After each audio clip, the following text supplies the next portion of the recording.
Continuemos a louvar ao Senhor com a leitura de Hebreus capítulo 10. Oremos juntos, começando com a leitura, prestando muita atenção porque é muito bonito, muito profundo esse capítulo 10 de Hebreus. Todos juntos? Ora, visto que a lei tem sombra dos bens vindouros, não a imagem real das coisas, nunca, jamais pode tornar perfeitos os ofertantes com os mesmos sacrifícios que ano após ano, perpetuamente eles oferecem. Doutra sorte, não teriam cessado de ser oferecidos, porquanto os que prestam culto, tendo sido purificados uma vez por todas, não mais teriam consciência de pecados? Entretanto, nesses sacrifícios faz-se recordação de pecados todos os anos, porque é impossível que o sangue de touros e de bodes remova pecados. Por isso, ao entrar no mundo, diz: sacrifício e oferta não quiseste, antes um corpo me formaste. Não te deleitaste com holocaustos e ofertas pelo pecado. Então eu disse: eis aqui estou, no rolo do livro está escrito a meu respeito, para fazer, ó Deus, a tua vontade. Depois de dizer como acima, sacrifícios e ofertas não quiseste, nem holocaustos e oblações pelo pecado, nem com isto te deleitaste, coisas que se oferecem segundo a lei, então acrescentou: eis aqui estou para fazer, ó Deus, a tua vontade. Remove o primeiro para estabelecer o segundo. Nessa vontade é que temos sido santificados mediante a oferta do corpo de Jesus Cristo, uma vez por todas. Ora, todo sacerdote se apresenta dia após dia a exercer o serviço sagrado e a oferecer muitas vezes os mesmos sacrifícios que nunca, jamais podem remover pecados. Jesus, porém, tendo oferecido para sempre um único sacrifício pelos pecados, assentou-se à destra de Deus, aguardando daí em diante, até que os seus inimigos sejam postos por estrado dos seus pés. Porque, com uma única oferta, aperfeiçoou para sempre quantos estão sendo santificados. E disto nos dá testemunho também o Espírito Santo, porquanto, após ter dito: esta é a aliança que farei com eles depois daqueles dias, diz o Senhor. Porei no seu coração as minhas leis, e sobre a sua mente as inscreverei. Acrescenta: também de nenhum modo me lembrarei dos seus pecados e das suas iniquidades para sempre. Ora, onde há remissão destes, já não há oferta pelo pecado. Tendo, pois, irmãos, intrepidez para entrar no Santo dos Santos, pelo sangue de Jesus, pelo novo e vivo caminho que Ele nos consagrou pelo véu, isto é, pela sua carne, e tendo grande sacerdote sobre a casa de Deus, aproximemo-nos com sincero coração, em plena certeza de fé, tendo o coração purificado de má consciência e lavado o corpo com água pura. Guardemos firme a confissão da esperança, sem vacilar, pois quem fez a promessa é fiel. Consideremo-nos também uns aos outros, para nos estimularmos ao amor e às boas obras. Não deixemos de congregar-nos, como é costume de alguns. Antes, façamos admoestações, e tanto mais quanto vedes que o dia se aproxima. Porque se vivermos deliberadamente em pecado, depois de termos recebido o pleno conhecimento da verdade, já não resta sacrifício pelos pecados. Pelo contrário, certa expectação horrível de juízo e fogo vingador, prestes a consumir os adversários. Sem misericórdia, morre pelo depoimento de 2 ou 3 testemunhas, quem tiver rejeitado a lei de Moisés. De quanto mais severo castigo julgais vós, será considerado digno aquele que calcou aos pés o Filho de Deus e profanou o sangue da aliança com o qual foi santificado e ultrajou o Espírito da graça? Ora, nós conhecemos aquele que disse: a mim pertence a vingança, eu retribuirei. E outra vez, o Senhor julgará o seu povo. Horrível coisa é cair nas mãos do Deus vivo. Lembrai-vos, porém, dos dias anteriores, em que, depois de iluminados, sustentastes grande luta e sofrimentos, ora expostos como em espetáculo, tanto de opróbrio quanto de tribulações, ora tornando-vos coparticipantes com aqueles que desse modo foram tratados.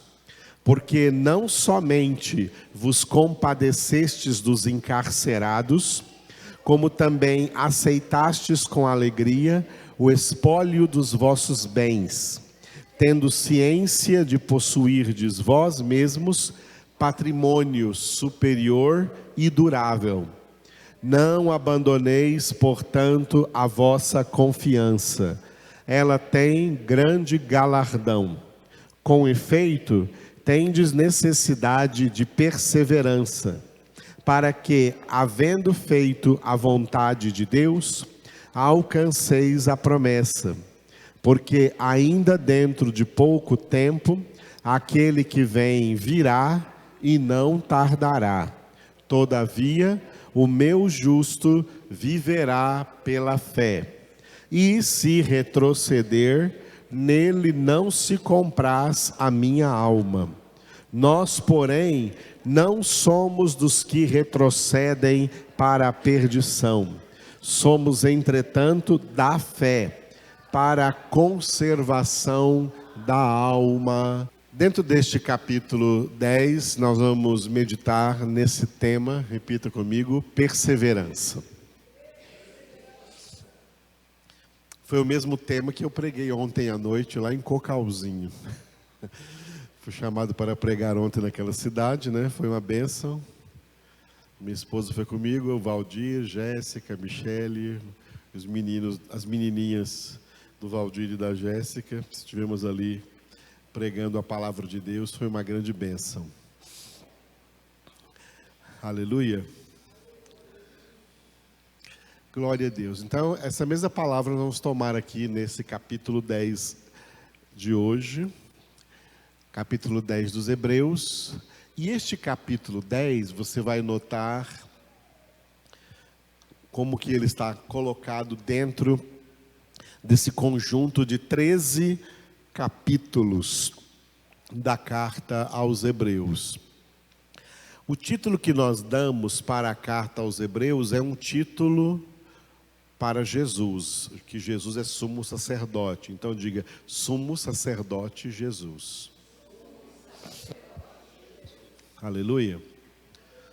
O que significa sumo sacerdote? Sumo significa o grande, o maior sacerdote que é colocado acima de outros sacerdotes, tá? De outros sacerdotes, para coordenar, vamos usar essa palavra né, secular, para liderar os outros sacerdotes. Jesus é o nosso sumo sacerdote. É muito importante que nós entendamos as diferenças que existem entre a antiga aliança, antes de Cristo vir ao mundo, e a nova aliança na qual nós estamos vivendo hoje, depois que Jesus veio ao mundo e deu a sua vida por nós. São duas alianças diferentes. Aquela antiga aliança, ela já acabou, não existe mais. Nunca pode existir duas alianças ao mesmo tempo. A aliança tem que ser única. Então, uma época antes da primeira vinda de Jesus, existia uma aliança, a antiga aliança. E agora, depois que Jesus veio, estamos numa nova aliança. O que veio fazer a nova aliança? Ela veio substituir a antiga. A antiga não existe mais, ela foi substituída pela nova aliança. Uma das diferenças é que a antiga aliança ela era provisória, ela tinha data de validade, e essa data venceu, ela acabou. A nova aliança é para sempre, vai durar por toda a eternidade. Portanto, a nova aliança é mais importante do que a velha aliança. Lá na velha aliança, o povo de Deus era um povo nacional. O povo de Deus era um povo nacional, porque era um povo representado por uma nação na terra, que era a nação de Israel, que existe ainda hoje. Só que hoje a nação de Israel não é mais povo de Deus. Tá? Tem gente que ainda fica enganado pensando que é. Não é. Israel hoje não é mais povo de Deus. Israel, a nação de Israel, com a sua capital, Jerusalém, foi o povo da antiga aliança. A antiga aliança, o povo de Deus era um povo nacional. Era um povo representado por uma nação geopolítica na terra, com seu espaço, com a sua geografia, tá? com suas regiões, suas cidades, tá? Sua capital. Ali era o povo de Deus.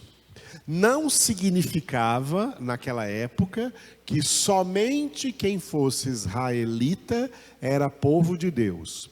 Qualquer pessoa de qualquer outra nação podia se converter ao Deus de Israel, tá?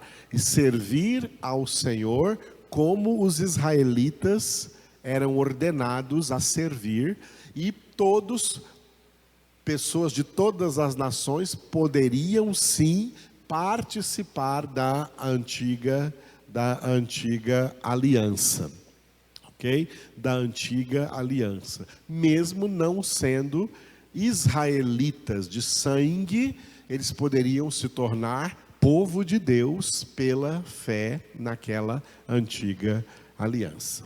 Glória a Deus. E assim aconteceu com várias pessoas na antiga aliança. Uma prostituta chamada Raabe, que era da cidade de Jericó, portanto ela não era israelita, ela era cananita, ela foi convertida ao Deus de Israel. E a conversão dela teve algo tão tremendo que ela entrou na genealogia de Jesus. Jesus é descendente dessa mulher. Jesus, segundo a carne, ela está na genealogia dele. E assim como outros que também entraram aí nessa genealogia, e tantos outros de outras nações que se converteram a Deus no período da antiga aliança. No entanto, a antiga aliança, ela era representada por uma nação na terra. Essa nação, ela foi dividida em 12 regiões, por causa das 12 tribos de Israel. As 12 tribos de Israel. A única tribo que não tinha uma região era a tribo de Levi, porque eles eram sacerdotes. Eles tinham apenas algumas cidades e não uma região. Mesmo assim, tinha 12 regiões, porque a tribo de José se transformou em duas tribos, Manassés e Efraim. Então, continuou sendo 12 tribos. Mas mesmo assim, eu vou aumentar o número aqui, não eram 12 regiões, eram 13 regiões. 13 regiões, porque uma das tribos de Israel, a tribo de Dan, ela tinha um território ao norte de Israel e tinha um território ao sul de Israel. Era uma região dupla que pertencia à tribo de Dan. Cada uma dessas tribos aí, então, dominava geograficamente a nação de Israel. Mas só uma dessas 12 tribos era feita de sacerdotes, a tribo de Levi. As outras 11 tribos não eram sacerdotes, só a tribo de Levi eram sacerdotes. E sempre tinha um sumo sacerdote, um sacerdote principal que liderava os sacerdotes. O primeiro foi Arão, o irmão de Moisés, tá? E depois que Arão morreu, veio outro sacerdote foi elevado à condição de sumo sacerdote. Então, sempre que morria um sumo sacerdote, ele era substituído por um outro sacerdote que era elevado, promovido, vamos usar essa palavra, à condição de sumo sacerdote da antiga aliança. A antiga aliança, então, o povo tinha 12 tribos, mas só uma tribo era de sacerdotes. Essa antiga aliança acabou. Como é agora na nova aliança? Na nova aliança, nós temos um único sumo sacerdote, Jesus, que morreu, mas ao terceiro dia foi ressuscitado e está vivo para nunca mais morrer. Por isso, ninguém substitui Jesus como sumo sacerdote, porque Deus disse a ele, através de Davi, no Salmo 110, o Pai disse para Jesus: tu és sacerdote para sempre, segundo a ordem de Melquisedeque. Não segundo a ordem de Levi, segundo a ordem de Melquisedeque. Esse sacerdócio de Jesus, ele é sumo sacerdote sobre nós, os cristãos, a igreja de Jesus Cristo, o povo da nova aliança. Esse povo da nova aliança, ele não é dividido em tribos, não tem mais 12 tribos. O povo da nova aliança agora não tem uma tribo que é sacerdotal e os outros não são sacerdotes, não. Na nova aliança, todo crente em Jesus Cristo é sacerdote. Glória a Deus. Todo homem crente em Cristo é sacerdote na nova aliança. Toda mulher crente em Cristo é sacerdotisa na nova aliança. Ok? Somos sacerdotes na nova aliança. O que faz o sacerdote? Duas coisas. Antigamente, os sacerdotes tinham que oferecer sacrifícios. Hoje, nós, como sacerdotes, não precisamos oferecer sacrifícios, porque Jesus é o sacrifício que foi oferecido. E esse sacrifício é suficiente, Deus não quer outro. O que Deus quer agora é que nós sejamos santos, que nós santifiquemos a nossa vida. Amém? Como sacerdote, qual é o sacrifício que nós fazemos? A palavra sacrifício significa Ofício sagrado. Sacre é sagrado e fício, ofício. Sacrifício, ofício sagrado. O nosso ofício sagrado é orar em favor de toda a humanidade. Orar em favor de todos os homens, como está escrito em 1 Timóteo, capítulo 2, versículo 1. Orar em favor de todos os homens. Não importa que sejam pecadores e não importa quais sejam seus pecados. Nós não estamos aqui para amaldiçoar homem nenhum. Sacerdotes são abençoadores e não amaldiçoadores. Estamos aqui para abençoar todos os homens com as nossas orações. Todos os dias temos o dever, você e eu temos o dever de todos os dias levantar uma oração, no mínimo uma oração em favor de todas as mais de 8 bilhões de pessoas que estão na Terra. A maioria delas indo para o inferno, sem Deus, mas mesmo assim temos que orar por elas.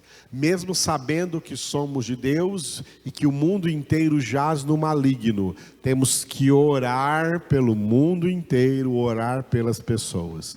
Isso que fazemos como sacerdote.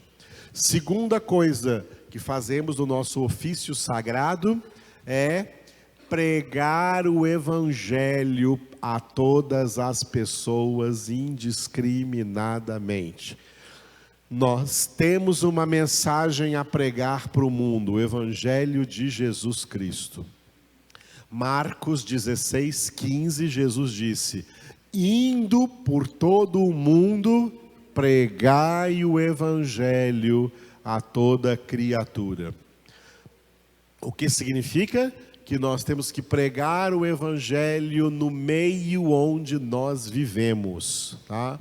No meio onde vivemos, pregar à nossa família, aos nossos entes queridos, pregar aos nossos colegas de trabalho, de profissão, ou de escola, ou de faculdade, ou vizinhança, pessoas que orbitam ao redor de nós, pessoas que convivem nas nossas circunstâncias, mesmo que elas não aceitem, mesmo que elas não gostem, mesmo que elas não se convertam, nós ainda somos sacerdotes de Cristo e o nosso sumo sacerdote nos mandou pregar para essas pessoas.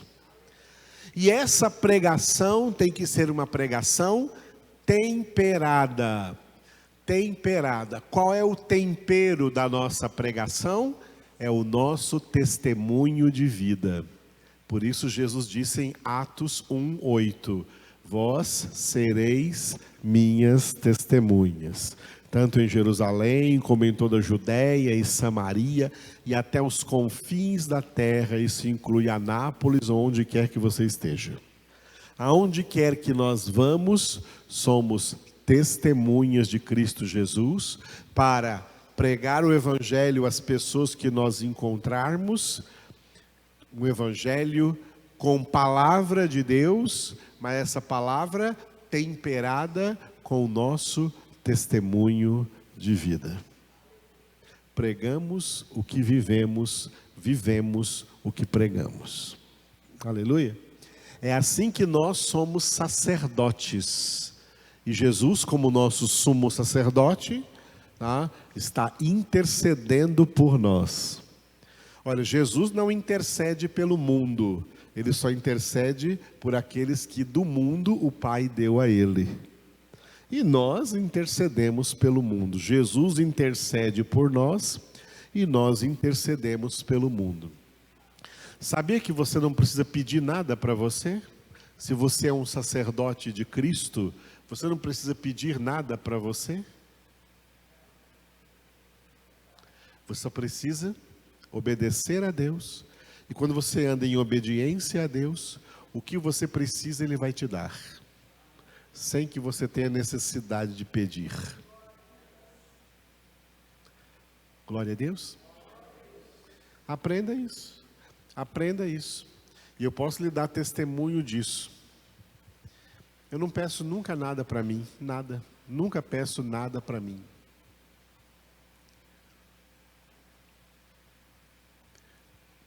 A única coisa que eu peço para mim é misericórdia. Tem misericórdia de mim que sou pecador. Só isso que eu peço para mim. Não peço casa, não peço bens, não peço carros, não peço dinheiro, não peço fama, não peço favores nenhum de Deus. E Deus me cobre de bênçãos, me cobre de favores, porque quando nós oramos pelos outros, Deus dá tudo para nós. Tudo o que precisamos. Isso é importante porque hoje tem uma geração aí de crentes egoístas e egocêntricos que só pensam em orar pela sua bênção. Eu estou orando pela minha bênção. Que egoísta. Eu não preciso orar pela minha bênção. Eu já fui abundante, superabundantemente abençoado, porque Deus me deu Jesus. E o que Ele souber que eu necessito a mais, Ele provê. Romanos 8:32. Aquele que não poupou seu próprio filho, mas que por todos nós o entregou, como não nos dará também graciosamente com Ele todas as coisas?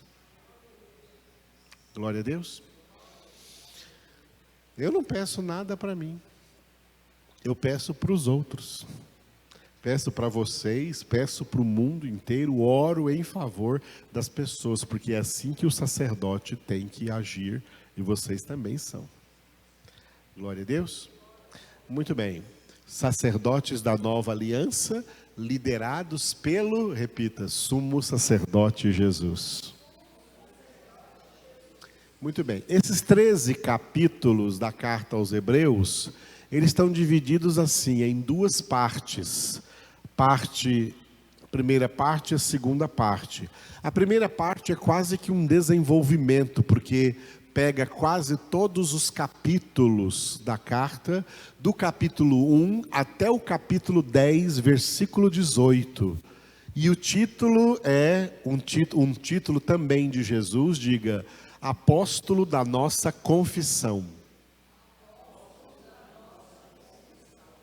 Jesus foi enviado, isso significa apóstolo, para revelar para nós o Evangelho, o Novo Testamento, que é o conteúdo da nossa confissão de fé.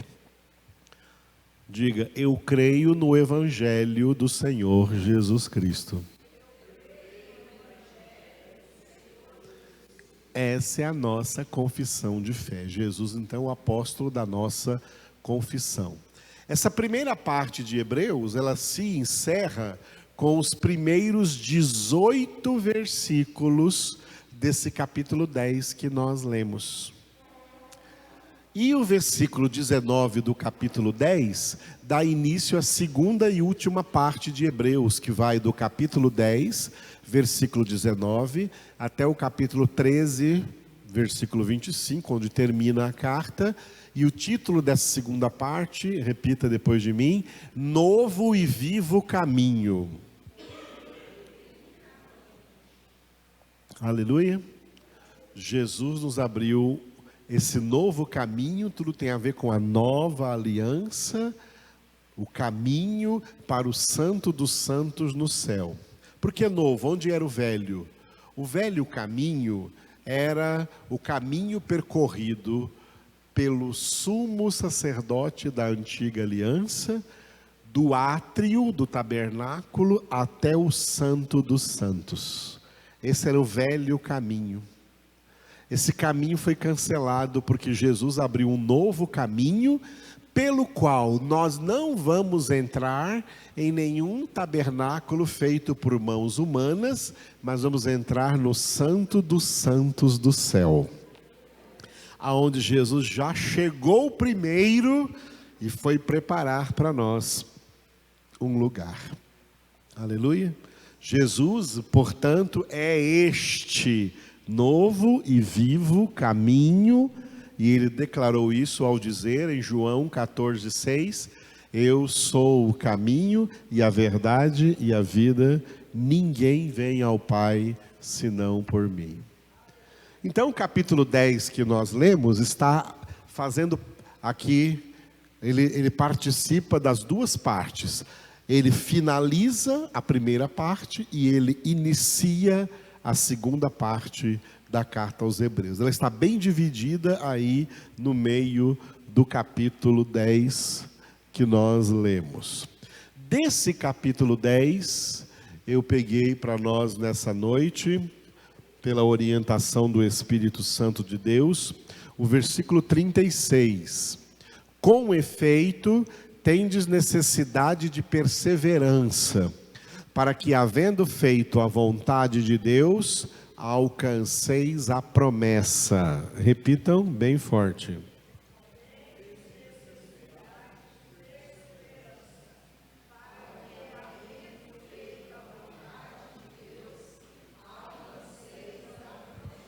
Aleluia. Tendes necessidade de perseverança. Nós precisamos de perseverança, porque Jesus Cristo, Filho de Deus, ele condicionou a salvação à perseverança. Mateus 24:13, quando ele disse: aquele que perseverar até o fim, esse será salvo. Tá? Portanto, a salvação necessita de perseverança. Por que perseverança? Né? Perseverança significa... O que significa perseverança? Significa continuar diligentemente a fazer o que precisamos fazer na obra da nossa salvação. Isso que eu acabei de falar para vocês aqui agora é a definição de perseverança. Da perseverança bíblica, da perseverança espiritual. Porque a palavra perseverança, em termos gerais, ela pode se aplicar em várias coisas, tá? Pode se aplicar em várias coisas. Perseverar na sua profissão, perseverar no seu estudo, perseverar no seu casamento, perseverar em tudo que você faz. Isso é uma coisa importante e virtuosa, ter perseverança em todas as áreas. A perseverança bíblica, ela é em relação à salvação, tá? Ela é em relação à salvação. Então, a perseverança bíblica, a perseverança espiritual, significa continuar fazendo o que devemos fazer na obra da nossa salvação. Deus entregou em nossas mãos uma parte da obra da salvação para nós fazermos. A maior parte da obra da nossa salvação é Deus quem faz. Tudo que nós jamais poderíamos fazer, Deus já fez por nós em Cristo Jesus. Mas Ele não nos deixou nessa obra sem nada a fazer. Ele não nos deixou nessa obra sem responsabilidade alguma. Pronto, Deus já fez tudo, não tem que fazer nada, estou salvo. Não é assim. Há uma responsabilidade pessoal. E essa responsabilidade pessoal é bem descrita aqui na carta aos Hebreus, num dos versículos que nós mais pronunciamos aqui em nossas pregações durante todos os anos do nosso ministério. Hebreus 12:14. Segui a paz com todos e a santificação, sem a qual ninguém verá o Senhor. A Bíblia nos ordena a trabalhar diligentemente na nossa própria santificação. A continuar sempre fazendo o que for necessário fazer para a nossa santificação. E é aqui que está uma das grandes diferenças entre a maioria dos crentes. Perdão, foi só uma alergiazinha aqui. A maioria dos crentes e uma minoria dos crentes. Jesus dividiu os crentes em dois grupos, um grupo maior e um grupo menor. O grupo maior, muitos chamados. O grupo menor, poucos escolhidos. Uma das grandes diferenças entre esses dois grupos é que os muitos chamados não fazem nada. N-A-D-A.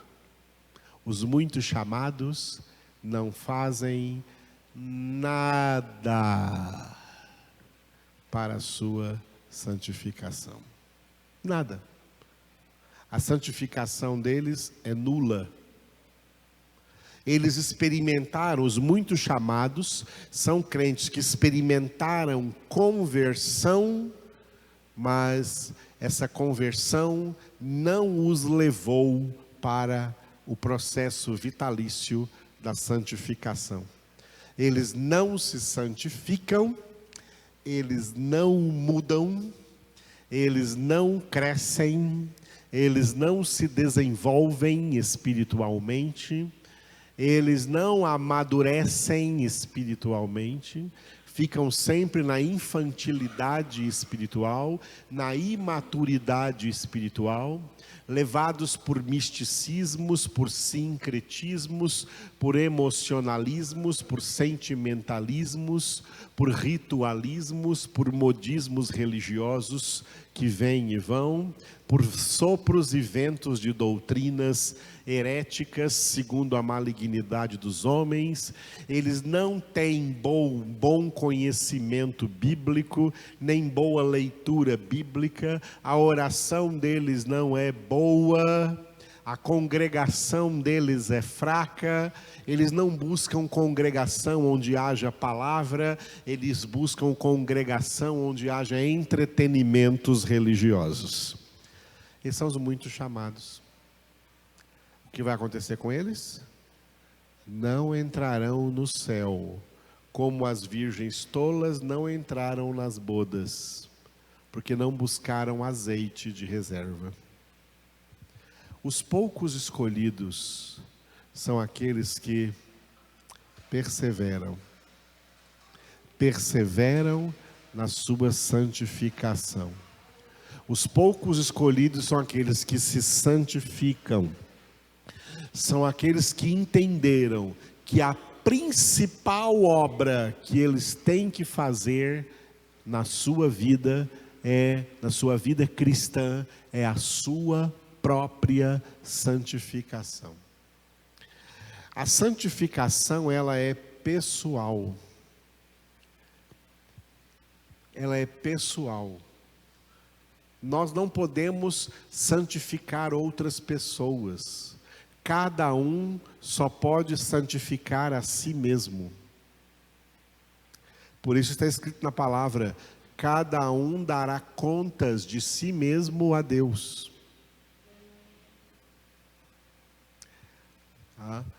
Eu, como pastor, não posso santificar vocês como ovelhas de Cristo. Eu tenho que ensinar vocês e motivar vocês, cada um de vocês, a lutar pela sua própria santificação, porque eu só posso lutar pela minha.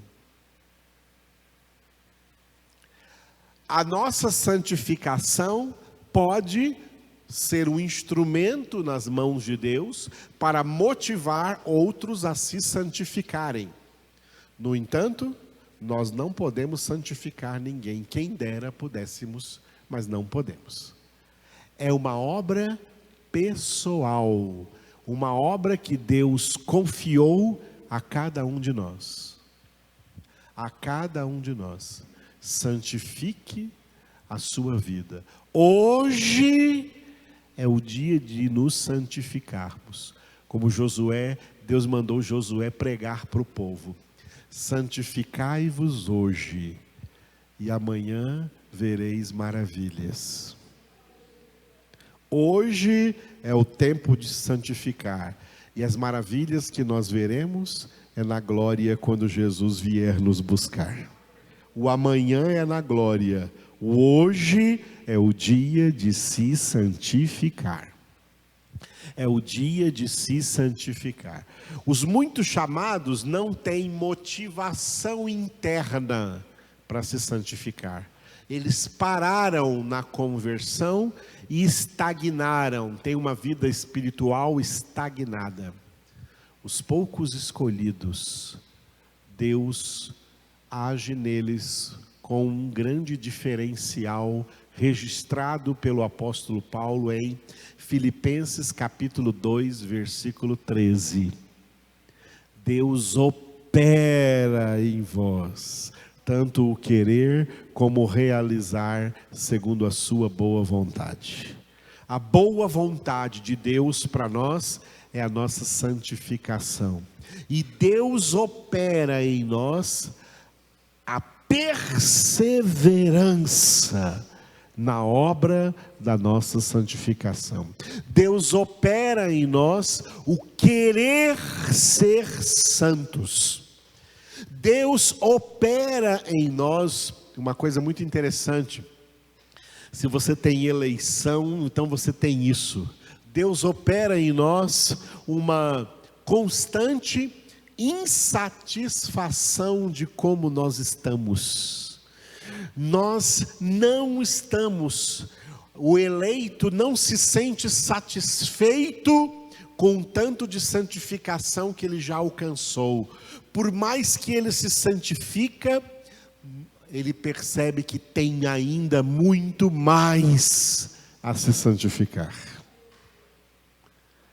Enquanto os muitos chamados não veem nenhuma importância nisso, não sentem que tem que se santificar, às vezes se sentem que já são até bonzinhos demais, não sentem. Os poucos escolhidos, quanto mais nos aproximamos de Deus, duas coisas acontecem. Primeiro, mais enxergamos a santidade de Deus e mais enxergamos a nossa pecaminosidade. Mais enxergamos a dignidade de Deus e enxergamos a nossa indignidade. Mais enxergamos a grandeza de Deus e a nossa pequenez. Mais enxergamos que Deus é o grande eu sou e enxergamos que não somos nada.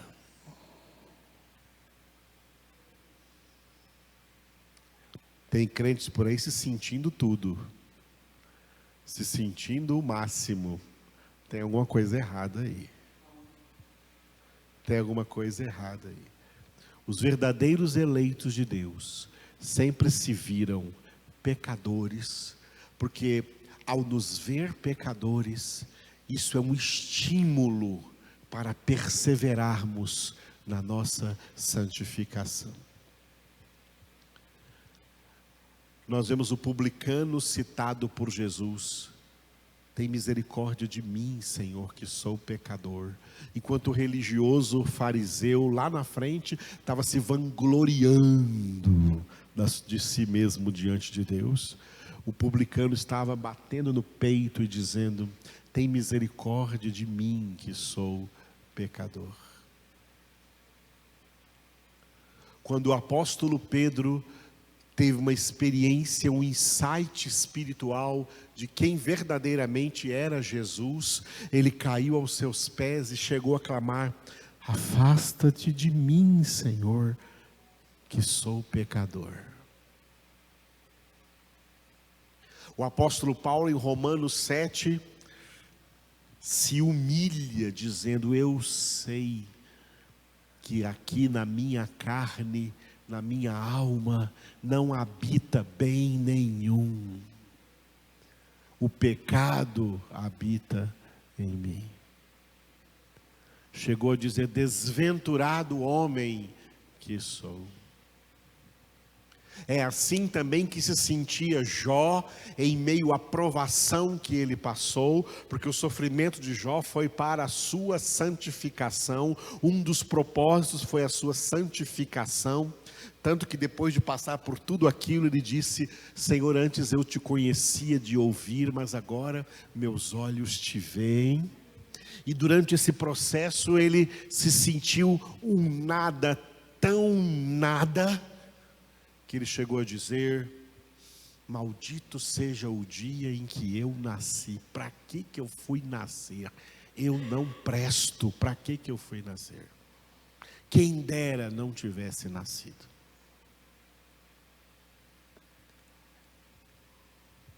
Zaqueu, que era um tremendo pecador, Jesus entrou não só na casa, mas na vida dele.